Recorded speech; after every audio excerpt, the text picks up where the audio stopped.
Previously on the Ron Van Dam Show. Who did this? I love it. Oh, thank you. Yeah. Here's the odd part of this. And all of a sudden... And now, today's episode.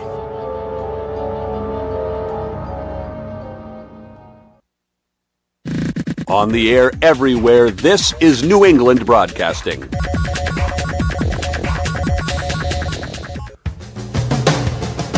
Good morning, good afternoon, good evening, good night. It's the Ron Van Dam Show. Hold on tight, things can get a bit weird, if you like that sort of thing. Hey, welcome to the program. I am Ron Van Dam. I'm not kidding. It's true.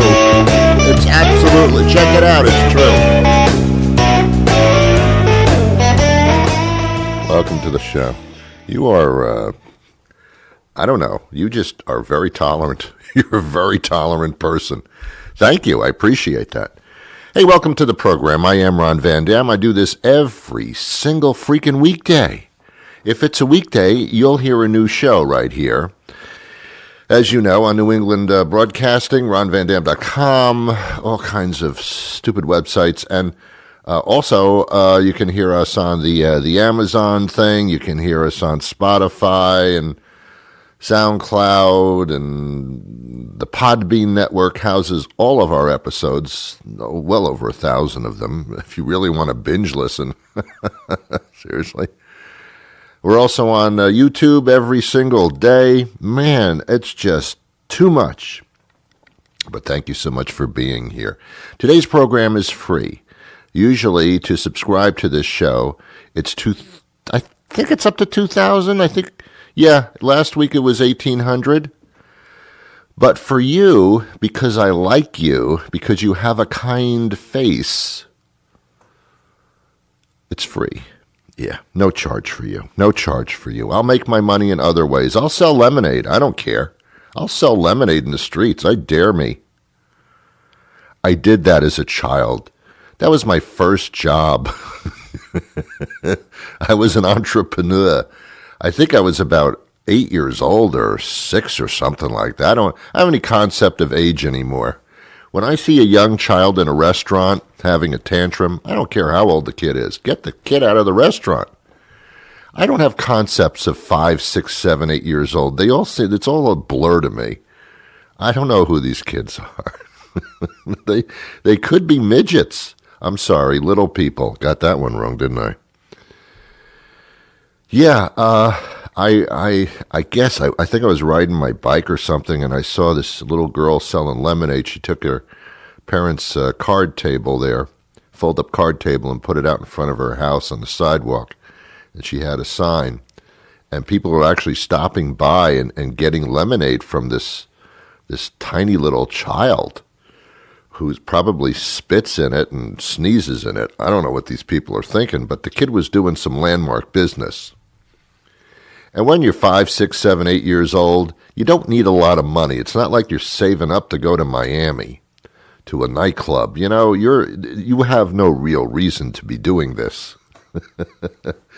So I got home and I said to my parents, I'd like to open up a lemonade stand. And they said, sure, whatever, just as long as you leave us alone. So I took their card table, which was a surprise to them. One night they wanted to play cards. They couldn't find the card table. I was already in bed. They drove themselves crazy looking for that card table.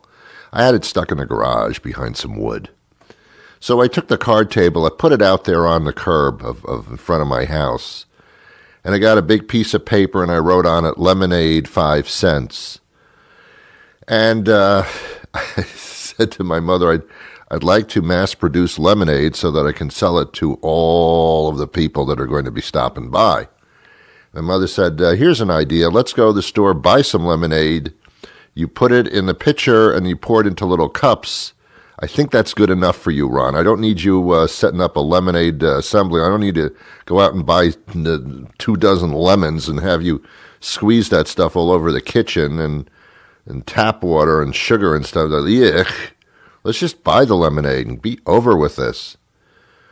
Of course, a horrible business move because lemonade costs a lot more than I was going to sell it for. But anyway, so I sat there, and 1 hour goes by, nobody stops. 2 hours go by, nobody stopped to get my freaking lemonade. I started getting angry, and I started yelling at people as they were going by. Hey, fat kid, what's the problem? What do you want? Hey, I got lemonade. What do you want from me? So that's why at the age of 9 I started a prostitution ring, and I made a lot more money that way. That's a joke. I didn't make that much money. My next job was mowing lawns. I would take my father's lawnmower and all of the gasoline that he stored in these little orange canisters, and I would go to other people's houses and mow their lawn. And when my father found out, he was livid. He said, that's wear and tear on my lawnmower, and you're using up all my gas. How much are you charging these people to mow the lawn? And I looked at him and I said, charge them? Oh, he was angry. He was so angry. Whew, whew, whew.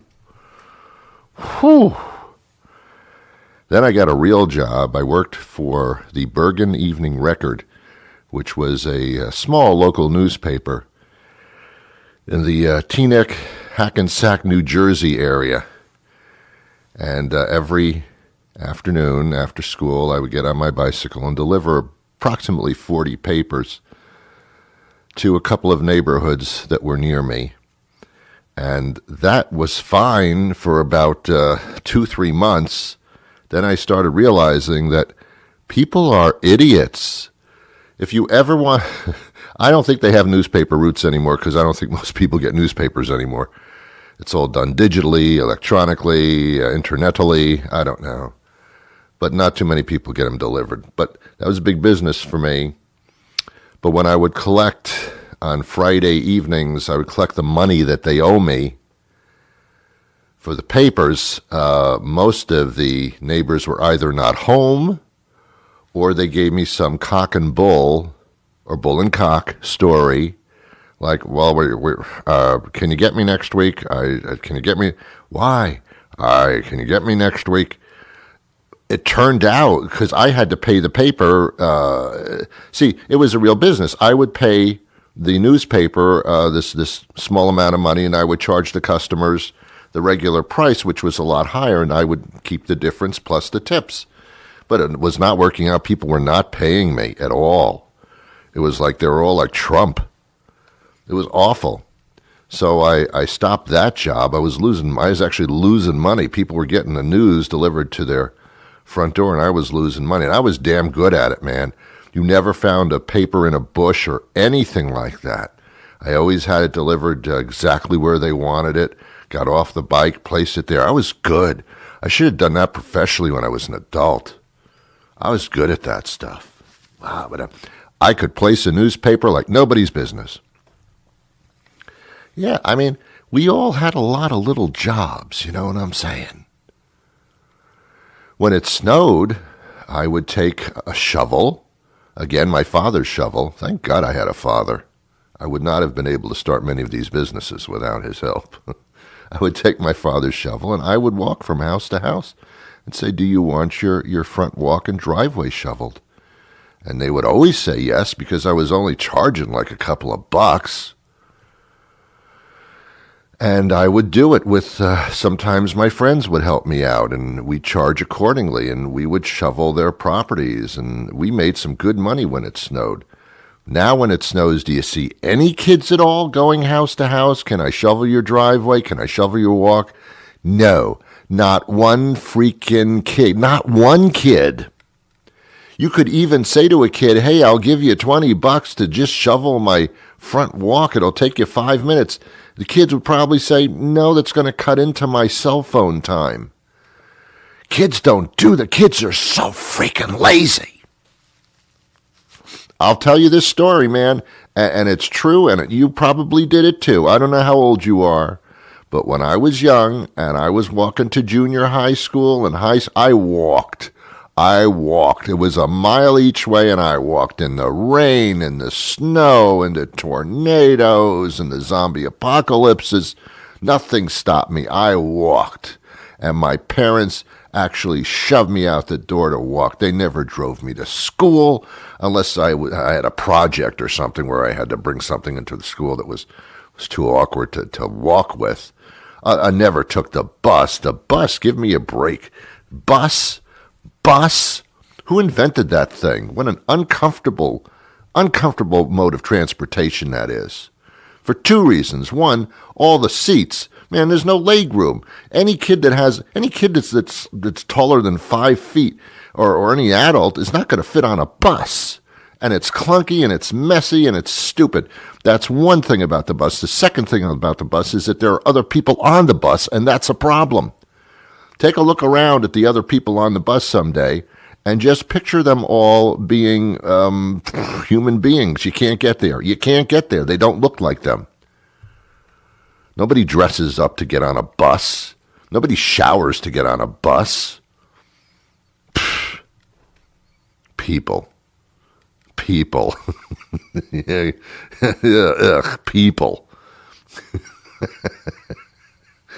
So I don't know. So I never took a bus, and the kids in school they're nasty. Kids they don't get it.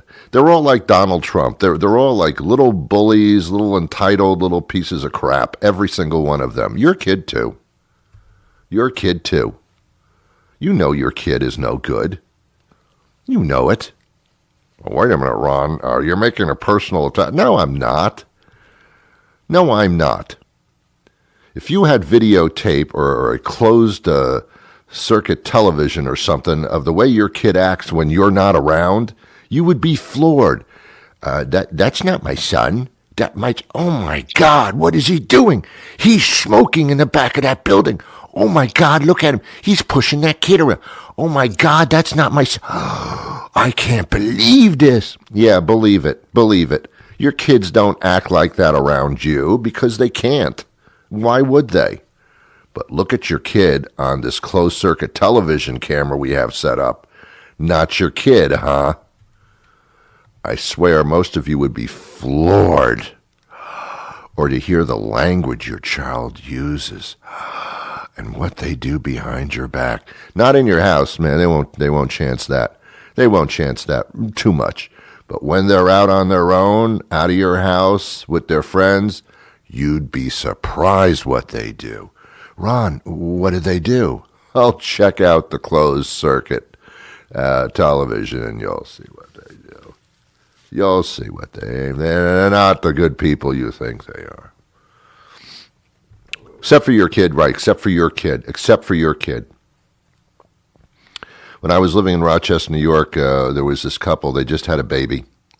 The woman just popped one out, and she got home, and we went over there for dinner, which was one of the worst dinners as I can remember. You can't have dinner when there's an infant. I mean, everything revolves around the infant. Like, I had a baby. I was in labor for 7 hours. It hurt me. It's all this like, wow, get off of yourself, huh? All this isn't my baby like special. There's no baby like my baby. I mean, yeah, to you, sure, because it came out of you. You both had a hand in making this child. Of course, it's your golden thing. You'll live and die for this little fetus infant. I get it. But for you to stand there and say, isn't this the smartest, most adorable, most special baby you've ever seen? You can't be honest. You can't say, no. As a matter of fact, your baby is a little bit ugly and kind of slow and really difficult. You can't say that. And you wouldn't say that if you were attached to the baby. If you had a part in this family, of course you would think otherwise. But if you have no part in the family and you're looking on as a bystander, that's no special deal what you just did. It doesn't take anything to pop a baby except for some pain involved. Granted that. But other than that, your baby is a result of a sexual, wonderful situation. I mean, It's not like it was a lot of toil and sweat and you had to put hours into it. It was an enjoyable, euphoric, physical experience, and you got a baby out of it. So it's like a win-win in that sense. But for the rest of your life, you will pay for that euphoric sexual experience. And you will say to yourself, wow, that was like a very consequential few minutes that we spent together. Maybe I should second guess this thing. I don't know. Babies are babies. It doesn't stop making like this is such an incredible. Yes, it is amazing that a person can give birth to another person. It is amazing. And if you were the only one, or maybe 12 people could do it, I would say you are saints. You are amazing. But guess what? Anybody can do this. And I'm talking about anybody. I mean anybody. Any woman can give birth, unless you have a specific, you know what I'm saying. Any man can contribute to this experience at the onset. It's not like something that requires any amount of intelligence or social upbringing or financial stability. Nothing. It requires nothing. You can even do it in an open field without a roof over your head and still do this thing. So don't stand there and say, look at what I've done. Look at what everybody has done. I'm not trying to take away from this wonderful experience that you've had. I'm just saying. Anyway, thank you. Now, anybody that didn't know me definitely hates me because people aren't supposed to say stuff. You're not supposed to say that. You don't talk about children this way. You don't say that children are difficult. Hey, I was a child. I think I was a child. I don't remember that part of it, but I probably was. And I don't remember being unruly or anything, but of course I am special. But you don't talk about children like this. You don't do that. That's not right. It's just not right to do. Nobody likes you to smack on children. You don't. They're wonderful, adorable little beings. They are precious and adorable until, of course, they start screaming and having tantrums. Then they're not so adorable, but within 2 seconds later, they're adorable again. It's just like they're manipulators. They know how to do it. These tiny little children, these tiny little human beings who have no experience whatsoever, the first experience and life lesson that they pick up is the fact that they can manipulate you. Within a very short period of time, at a very young age, they have learned, without even going to find it, they have learned how to manipulate you, how to make you do stuff, like a trained seal at a circus. They pick that up really fast, instinctively. It's instinctive. They learn how to get what they want when they want it. I want ice cream right now. Well, you can't have ice cream. Oh, yeah, you will have hell to pay. Here we go. Here we go. I am going to take my head and smash it against the floor and scream like a banshee until I get this ice cream. You're not getting the ice cream. All right, just shut up. I'll give you the ice cream. They have won. They have manipulated you. Butter it up, baby. We asked Ron Van Dam what he feels is the best way for people to listen to the Ron Van Dam Show. Butter it and put it on a plate. Okay, you heard the man. Get to it. Butter it up. You're listening to the Ron Van Dam Show on New England Broadcasting. It's true. Just be happy. I know I complain on these shows. You have to complain. If I just sat here and talked about flowers and how to arrange them in a vase or a vase, depending on where you come from, you would probably say, I'm not listening to this crap anymore. What, are you kidding me? This guy just talks about happy things. That's actually annoying. I say from day to day, I wish I wish all I heard was happy stuff. I wish I wasn't hearing negative stuff, the horrible stuff all the time. Where's the good news? Where's the happy news? And then you hear some happy news about a kitten given a litter of cats, whatever they do. And then you say to yourself, well, that wasn't interesting. That's like boring. You know, you go for this. You go for the dark stuff. You go for the stuff that's like some schmuck on the radio like me complaining about everything, like purposely finding things that he can complain about. That's me. Yes.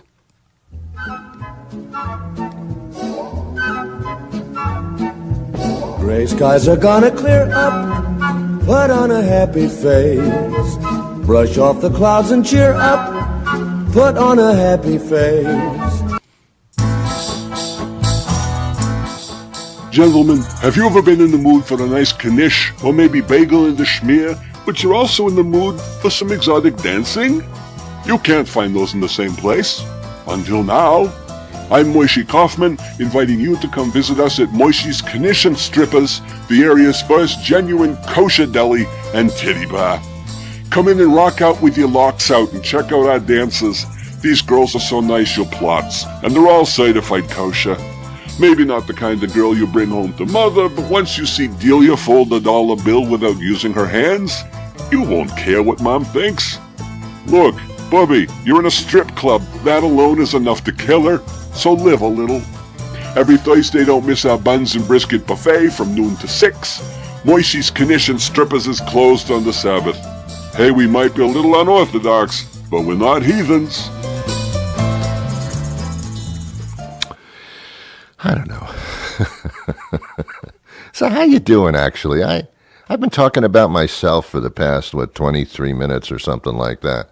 And I've so much neglected you. How are you? What is your life like? Really? Yeah, mine too. Not a big deal. No. I've said this so many times, you're a child, you sell lemonade, you mow some lawns, you have your first sexual experience, you discover your body, so to speak, and then you date people. You go places, everything you do is a new experience. You go to school, you make new friends and new places. Every year a new teacher, a new bunch of friends, and playing with the kids on the weekend, and then you get older and you go on a date, you learn how to drive, and you start going all over the place, and you have some pretty kinky experiences. And so much happens, and then you get married, and that's a big event. You planned for the wedding, you've wanted this all your life, women, men, they've avoided it all their life. And there you go, you get married, and boom, before you know it, you got a child, maybe two. After that, you're becoming a little bit too much. After 2 children, you should say to yourself, all right, it's time to physically make sure this does not happen again. And you raise the children, and then you get the job, and you get a job, and you have to make money to raise the kids. And that's when things change. That's when your body changes. All of a sudden, you're not skinny automatically anymore. Every year that you live, a couple of pounds get added on, and you did nothing differently. And you get up in the morning, and you get dressed, and you go to work, you come home, you eat, you go to bed, you watch a little TV in between. That's your life for the rest of it. Sure, you watch your children grow up, if you had children, but that happens so slow that it's not really any kind of revelation. It's more of a, ugh. I'm sorry. An entire lifetime is packed into approximately 5-6 years. Between the ages of 16 and, say, 21 or 22, there's a lot of stuff going on, man. Everything's like an incredibly monumental experience. After that, the rut begins. Yeah, you get up, you go to bed. I'm sorry, it's true. It's true. That's when you start questioning yourself. Then when you hit 40 or 50, you go through like a mental breakdown. Half my life is gone, and what have I done? Nothing. Nothing. Who am I? Nobody. Have I achieved nothing? Am I satisfied? No. Do I feel healthier than not at all. Am I thankful for it? No, I'm not. Am I happy with? No, I want everything to change. Do you feel free? No, I'm stuck. Do you like the way I'm hideous? Every day I grow more hideous. More stuff starts growing on my skin. My face starts to wrinkle. My boobs are actually sagging, and I'm a man. What about your sexual? No, I don't care anymore. It's an imposition. It gets in the way of dinner. Wow. That's sad. Yes, it is. Do you identify with any of this stuff? The only good news is that we're all in the same boat. We're in a gigantic boat, and we're all in the same boat together. We're all struggling to row the boat gently down the stream. Merrily, we try to make it merrily, but life is just a dream. Who wrote that song? Was it R. Kelly? Were there women on the boat for R. Kelly? You know what I'm saying? Oh, my God. Everybody is a sexual predator. Everybody is a sexual predator now. Yeah, it's true. Well, not everybody. Just most people. Just celebrities. Power, man. As soon as you get a little bit of power, it all goes nuts. Look at Trump. A little bit of power, a lot of power there. What a power-hungry little asshole that is, huh? Wow. We're out of time. This has been a lot of fun. I don't know when I've had so much fun. Yes, I do. Yes, I do, actually. I do remember when I had so much fun. This was not it, but came damn close. I'll be back again tomorrow with a brand new show. Thank you so much. No, there are no refunds. No. You didn't pay anything. How can you get a refund? All right, that's not necessary. That's not necessary. I wish you peace.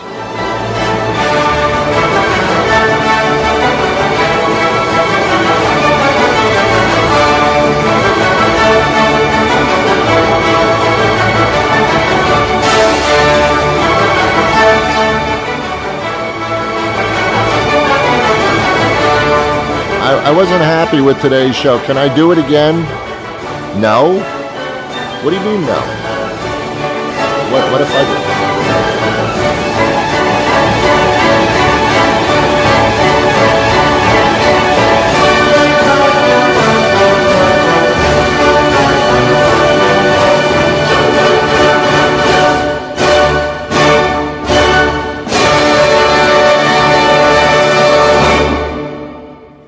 Remember the miracle and the wonderment of your first child? It was unbelievably painful.